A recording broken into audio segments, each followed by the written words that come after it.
و سلام آقائے دو جہاں، سرور کونین، تاجدار انبیاء، ختم الرسل، امام الموحدین، امام المجاہدین، جناب حضرت محمد الرسول اللہ صلی اللہ علیہ وسلم کی ذات اقدس کے لیے محترم سامعین و سامعات، لائق ست تقریب میرے معزز بھائیوں، پچھلے کچھ خطبات سے ہم نے عشرہ مبشرہ صحابہ اکرام رضوان اللہ اجمعین کی زندگیوں پر ایک طائرانہ نظر ڈالی۔ سچی بات یہ ہے کہ مسلمانوں کے اصل ہیروز وہ رسول اللہ صلی اللہ علیہ وسلم کے صحابہ اور صحابیات ہیں۔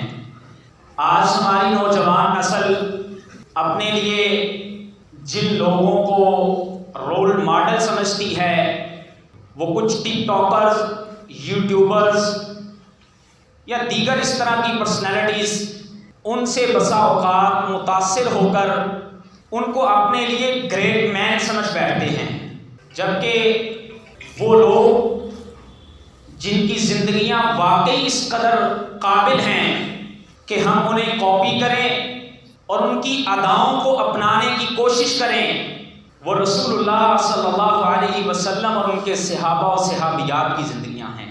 آج ہم جس عظیم صحابیہ کا تذکرہ کرنا چاہتے ہیں انہیں تاریخ میں ام المؤمنین سیدہ خدیجہ الکبریٰ رضی اللہ تعالی عنہا کے نام سے جانا جاتا ہے۔ آپ خویلد کی بیٹی تھیں اور ان کی کنیت ابو القاسم تھی۔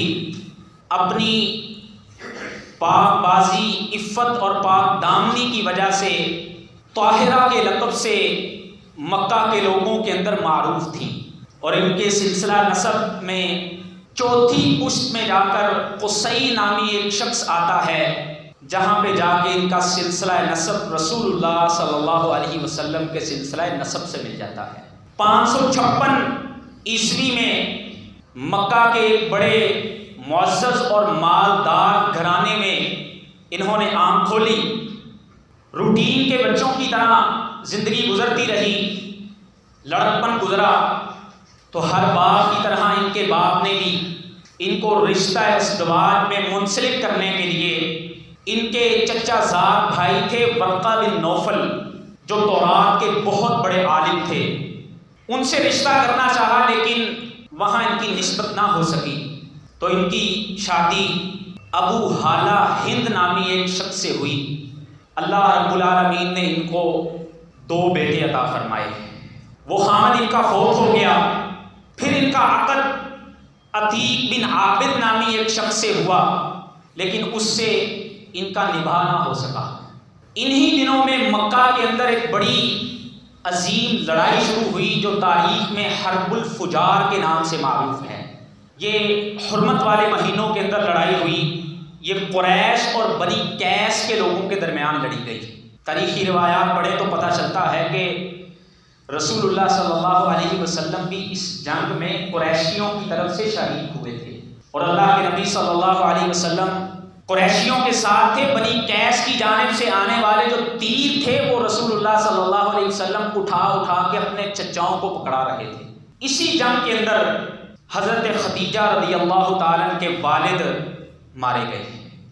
ان کے مرنے کے بعد ان کا جتنا بزنس تھا وہ سارے کے سارے کی ذمہ داری حضرت خدیجہ رضی اللہ تعالیٰ پہ آ پڑی۔ حضرت خدیجہ رضی اللہ تعالیٰ مزاربت کی صورت میں لوگوں سے بزنس کیا کرتی تھی۔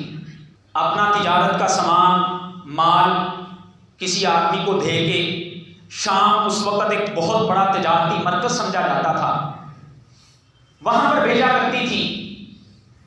تو حضرت خدیجہ رضی اللہ تعالیٰ اپنے والد گرامی کے بعد باقاعدہ طور پر پھر بزنس میں انوالو ہو گئی اور یہ ذمہ داری ادا کرنے لگی، اور آپ بہت جلد معروف ہو گئیں کہ ایک بڑے اچھے طریقے سے اور لوگوں کے اندر اصولی طور پر بزنس کرنے والی خاتون ہیں۔ یہاں پر سوال کھڑا ہوتا ہے کہ آج بھی کیا عورت جاب کر سکتی ہے؟ کیا عورت اگر کوئی بزنس کرنا چاہے تو کر سکتی ہے؟ اسلام عورت کو کبھی بھی اس سے منع نہیں کرتا.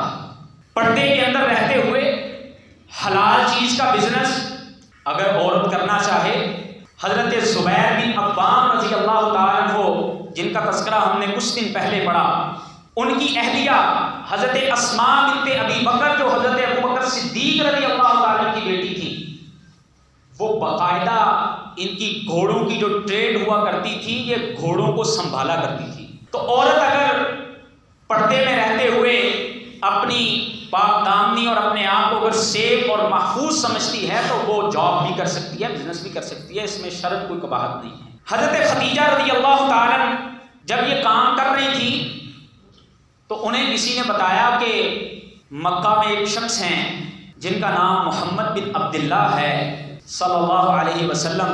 لوگ انہیں بڑا امین سمجھتے ہیں، وہ بڑے صادق آدمی ہیں. حضرت خدیجہ رضی اللہ تعالیٰ نے ان کی طرف پیغام بھیجا کہ میں یہ چاہوں گی کہ آپ میرے مال کو لے کے شام جائیں اور میں لوگوں کو جتنا نفع دیتی ہوں میں آپ کو اس سے دگنا نفع دوں گی. اور ساتھ انہوں نے اپنا ایک غلام میسرہ وہ دے دیا کہ اس کو بھی آپ ساتھ لے جائیں. رسول اللہ صلی اللہ علیہ وسلم تجارت کی غرض سے یہ پہلا سفر کرتے ہیں شام کی جانب.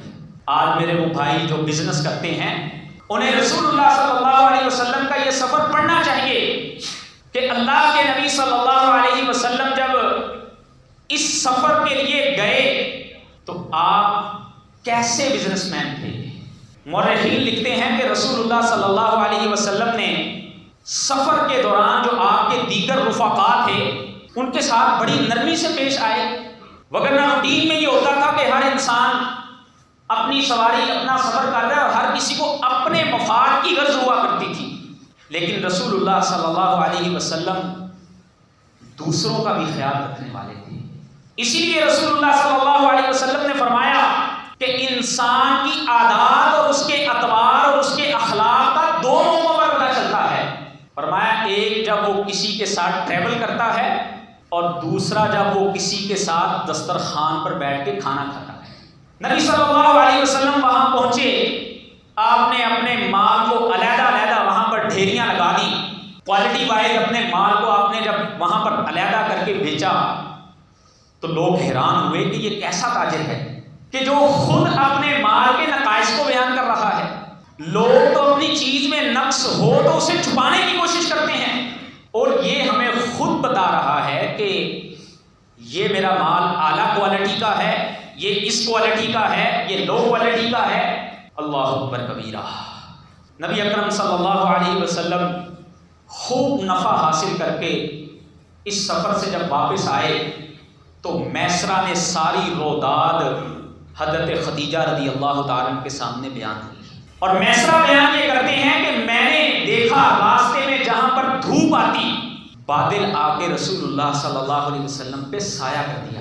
اور تاریخی روایات میں آتا ہے حضرت خدیجہ رضی اللہ تعالیٰ خود بیان کرتی ہیں، کہتی ہیں کہ جب پتہ چلا کہ وہ قافلہ شام سے واپس آ رہا ہے تو میں اپنے گھر کے اوپر والے حصے میں بیٹھ کر کے خود مشاہدہ کرتی ہوں اور مجھے ایسے فیل ہوتا ہے کہ جیسے رسول اللہ صلی اللہ علیہ وسلم کی حفاظت کے لیے آپ کے ارد گرد اللہ کے فرشتے موجود ہیں. اللہ کے نبی صلی اللہ علیہ وسلم واپس آ گئے تو ایک دن آپ کے پاس حضرت خدیجہ رضی اللہ تعالیٰ کی سہیلیوں میں سے ایک سہیلی جن کا نام تاریخی روایات میں نفیسہ بنت امیہ آیا ہے، وہ تشریف لے کے آئیں اور آ کے کہتی ہیں کہ اے محمد صلی اللہ علیہ وسلم آپ شادی کیوں نہیں کر لیتے؟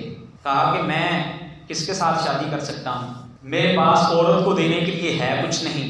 تو وہ کہنے لگی کہ اگر آپ کو کوئی ایسی عورت مل جائے کہ جو حسب و نسب کے اعتبار سے بھی اچھی ہو، حسین بھی ہو اور اللہ نے اسے مال سے بھی نواز رکھا ہو، تو کہا ایسی عورت کون ہے؟ کہا وہ خدیجہ بنت خویلد ہیں.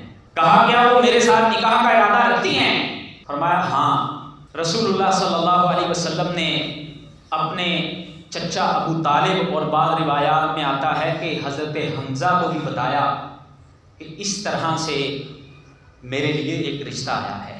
یہاں سے اسلامی مورلز ہمیں پتہ چلتے ہیں کہ رسول اللہ صلی اللہ علیہ وسلم نے خود ہی جا کے بات چیت کرنے کو مناسب مناسب نہیں سمجھا، بلکہ خاندان کے جو بڑے لوگ تھے. آج ہمارے نوجوان نسل میں لڑکے اور لڑکیاں بعض اوقات یہ سمجھ بیٹھتے ہیں کہ شاید جتنی سینس ہمارے پاس ہے بڑوں کے پاس نہیں ہے.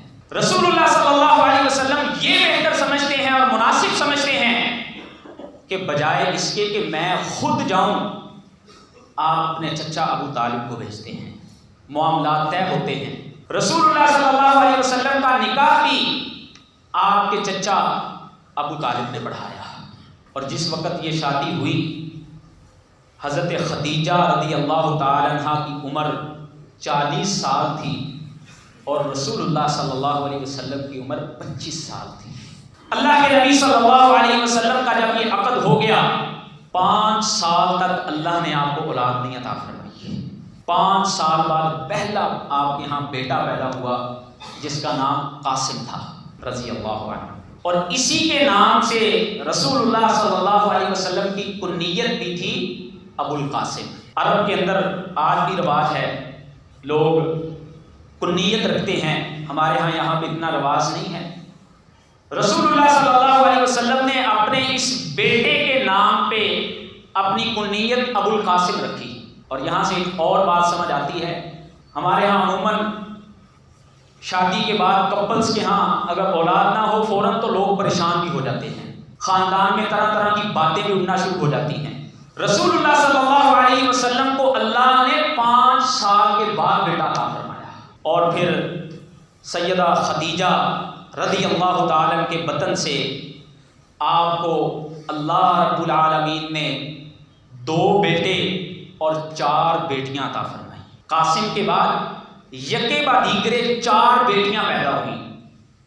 سب سے بڑی بیٹی کا نام حضرت زینب تھا، ان کے بعد حضرت رقیہ تھی، ان کے بعد حضرت ام کلثوم تھی، اور ان کے بعد فاطمہ تھی رضوان اللہ علیہن اجمعین. اور پھر اس کے بعد آپ کو اللہ نے یہ 5 اولادیں آپ کی قبل از نبوت ہوئیں. ابھی آپ کو نبوت نہیں ملی تھی، اور نبوت کے بعد پھر اللہ نے سیدہ خدیجہ الکبریٰ کے بطن سے آپ کو ایک بیٹا عطا فرمایا جس کا نام آپ نے عبداللہ رکھا. وہ طاہر اور طیب کے نام سے بھی معروف ہوا. یہ آپ کی کل اولاد تھی. اس کے علاوہ اللہ نے صرف ایک بیٹا اور آپ کو عطا فرمایا جو ماریہ قبطیہ رضی اللہ عنہا کے بطن سے اللہ نے آپ کو عطا کیا. ان کا نام ابراہیم رضی اللہ تعالیٰ عنہ تھا. یہ آپ کی کل اولاد تھی. سیدہ خدیجہ رضی اللہ تعالیٰ عنہ سے تقریباً رسول اللہ صلی اللہ علیہ وسلم کی جو رفاقت رہی وہ 25 سال تھی. 25 سالہ رفاقت رسول اللہ صلی اللہ علیہ وسلم کی رہی. اور سیدہ خدیجہ نے پھر واقعتاً ایک وفادار اور خامن کی اطاعت کرنے والی عورت بن کر کے دکھایا. آپ صلی اللہ علیہ وسلم کے راحت و آرام کے لیے جتنے وسائل اور اسباب ہو سکتے تھے وہ سب کے سب حضرت خدیجہ رضی اللہ تعالی نے آپ کے لیے مہیا کیے. اور آپ ہی تھی آپ کے بھتیجے حکیم بن حزام نے آپ کے لیے غلام خرید کر کے زید بن حارثہ جو حضرت خدیجہ کو دے رکھا تھا. رشتہ ازدواج میں آنے کے بعد وہ بھی رسول اللہ صلی اللہ علیہ وسلم کی خدمت کے لیے آپ کو ہدیہ کر دیا اور آپ نے اس کو آزاد کر کے اپنا بیٹا بنا دیا. اور پہلی وحی جب رسول اللہ صلی اللہ علیہ وسلم پہ آئی، غار حرا میں آپ کی عادت تھی آپ جایا کرتے تھے، وہاں پر حضرت جبریل سے پہلی ملاقات جب ہوئی آپ واپس آئے، وہ معروف واقعہ ہے، تو آپ گھر آ کے کہتے ہیں زمیلونی زمیلونی، اے خدیجہ میرے اوپر کب کبھی تاری ہے، آپ میرے اوپر چادر دے دیں. اللہ اکبر کبیرہ. حضرت خدیجہ رضی اللہ تعالی نے وہاں پر جو کلمات کہے وہ آپ کی بہادری اور رسول اللہ صلی اللہ علیہ وسلم کو صحیح طرح سمجھ چکی تھی. فرماتی ہیں کلا ابشر فواللہ لا یخزیک اللہ، آپ ہرگز پریشان نہ ہوئیے، اللہ کی قسم ہے آپ جیسے شخص کو اللہ کبھی ضائع نہیں کرے گا. فرمایا انک لتصل الرحم، آپ کے اوصاف تو یہ ہیں کہ آپ رشتوں کو ملانے والے ہیں، آپ رشتوں کو توڑنے والے نہیں ہیں. فرمایا تحمل الکلا آپ تو بے آسروں کا بوجھ اٹھانے والے ہیں، جن کے سر پہ کوئی دستر شفقت رکھنے والا نہیں ہے، آپ ان کے سروں پہ دستے شفقت رکھتے ہیں۔ فرمایا وَتُقْرِ الضَّيْفَ، آپ تو مہمان کی مہمان نوازی کرتے ہیں۔ وَتُعِينُ عَلَى نَوَائِبِ الْحَقِّ، آپ تو حق کی خاطر لوگوں کا ساتھ دینے والے ہیں۔ فرمایا یہ خوبیاں آپ کے اندر ہیں، اللہ آپ کو کبھی ضائع نہیں کرے گا۔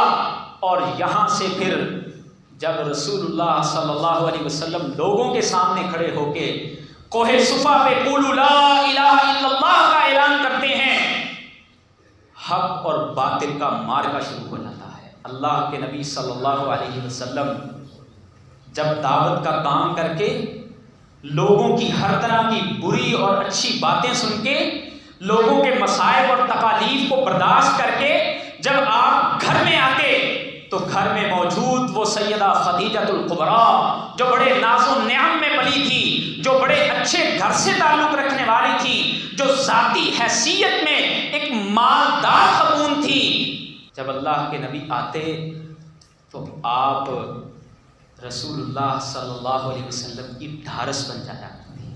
اللہ کے نبی آ کے آپ کو باتیں بتاتے اور حضرت خدیجہ رضی اللہ تعالیٰ عنہ اللہ کے نبی صلی اللہ علیہ وسلم کی وہ باتیں سن کے آپ کو دلاسے دیا کرتی۔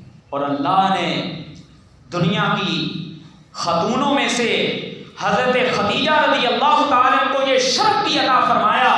علماء نے اس بات کے اوپر اجماع نقل کیا ہے، کہتے ہیں کہ اول خلق اللہ اسلم باجماع المسلمین، مسلمانوں کا اس بات کے اوپر اجماع ہے کہ اللہ کی مخلوق میں سے رسول اللہ صلی اللہ علیہ وسلم پہ سب سے پہلے ایمان لانے والی حضرت خدیجہ تھی۔ حضرت خدیجہ رضی اللہ تعالیٰ کا گھر جس قدر عظمت والا گھر تھا، امام طبری رحمۃ اللہ علیہ فرماتے ہیں کہ مکہ معظمہ میں بیت اللہ کے بعد اگر ہم سب سے افضل گھر کسی کا سمجھتے ہیں تو وہ سیدہ خدیجہ الکبریٰ کا گھر تھا۔ اسی گھر میں رسول اللہ صلی اللہ علیہ وسلم نے ایک لمبا عرصہ ہجرت سے پہلے تک آپ نے سکونت اختیار کی، اور یہی وہ بابرکت گھر ہے جس میں رسول اللہ صلی اللہ علیہ وسلم کی اولاد پیدا ہوئی، اور یہی وہ بابرکت گھر ہے جس گھر میں اللہ کے رسول صلی اللہ علیہ وسلم پہ وحی بھی آیا کرتی۔ یہ وہ خدیجہ الکبریٰ رضی اللہ تعالیٰ تھی۔ اللہ کے نبی صلی اللہ علیہ وسلم نے جب ہجرت کر لی، اس کے بعد عقیل بن ابی طالب اس گھر میں شفٹ ہو گئے، اور پھر امیر معاویہ رضی اللہ تعالیٰ نے اپنے دور حکومت میں اس گھر کو باقاعدہ طور پر خرید کے وہاں پر اس کو مسجد میں شامل کر دیا۔